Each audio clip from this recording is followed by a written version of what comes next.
in Second Chances, I had the ability to talk about how basically coming from rock bottom has been good for me. You know, when you're in rock bottom, you don't think that things can get better. You don't think that life is going to go on. You honestly start to question whether or not you're even going to make it to the next day. Like I talked about in my paper, I went through a very tough period when I was in high school. This guy I'd been dating for a long time.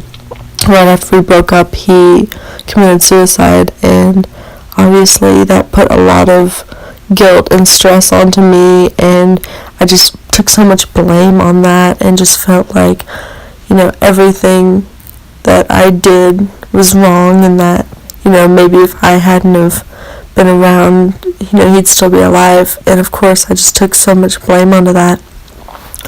And for even a year or two after that, I was like kind of in this funk that I really struggled to get out of. I wasn't extremely social. I was kind of burying myself in everything else. I was burying myself in work. I was burying myself in school. I was just kind of cutting myself off from trying to be happy. And throughout the past couple of years, I've really began to notice that, you know, I have been through things that have really put me down, but I've gone out of my way to build myself out of that. I didn't want to stay in that funk. I had to move on, because if I didn't move on, I wouldn't be successful. I wouldn't be able to do the things I do.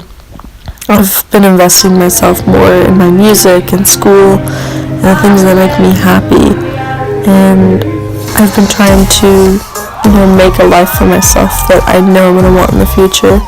And as much as I love Tyler, and as much as, you know, he meant to me, I know he wouldn't want me to sit back and miss him every day and want to, you know, end my life, because, you know, I bet if he was here, he would tell me he wish he hadn't either. After all the pain on his friends and family's faces, he wouldn't ever want to go through that again. So basically, what I have to say is, when you hit rock bottom, you don't have to stay there. You don't have to live in a funk. You can build yourself up. You can take what breaks you down and break it down. You can totally amount to something, and you can totally build yourself up and be a perfectly fine human being. It just may take a little more effort than you expect, but everyone has that power.